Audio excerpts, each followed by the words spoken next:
Sunshine galore for us right now. We are looking good. And if you're heading out to lunch right now, no worries at all. Live Viper 5 Max is dry. It's going to continue to stay mostly sunny all the way through 2 o'clock this afternoon. It's not until about 3 or 4 that we see a few isolated showers and thunderstorms fire up, and that's basically just because of the heating of the day. We'll top out around 90 degrees in West Palm Beach, also Boca out here towards Lake Okeechobee. Vero Beach, you'll be around 88 degrees. Stewart, you'll be sitting at 88 degrees this afternoon.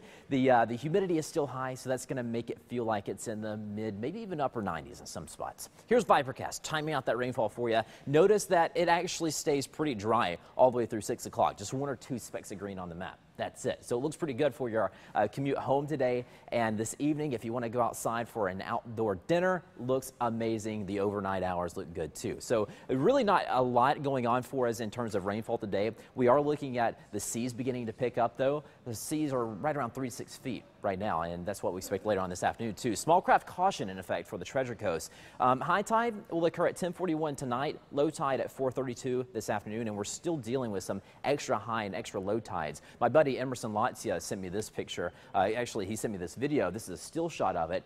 He sent it to me around 10:30 when we had high tide earlier this morning, and notice that we're still dealing with a little bit of that coastal and waterfront flooding. So do have a heads up if you're getting out to the waterfronts or the coastline, or you live along the coastline. You're going to continue to see a little bit of that coastal flooding.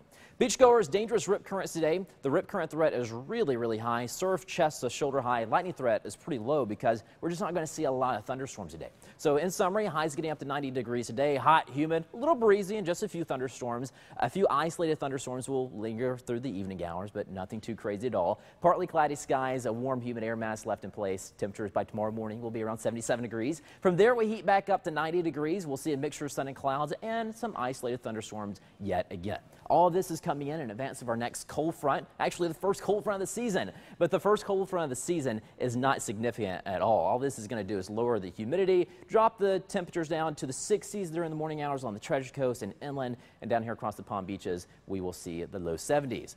Expected time of arrival this weekend, so you have something to look forward to. Here's an update on Joaquin. It is now an 80-mile-per-hour system. It is moving into the Bahamas, and it will strengthen into a Category 2. It'll stay out into the Atlantic by Saturday and Sunday, and actually strengthen to a Category 3. Then it makes landfall early next week as a Category 1, and those in the cone, that would be everyone living along the coastline from North Carolina all the way into portions of Massachusetts. So give your friends a heads up there.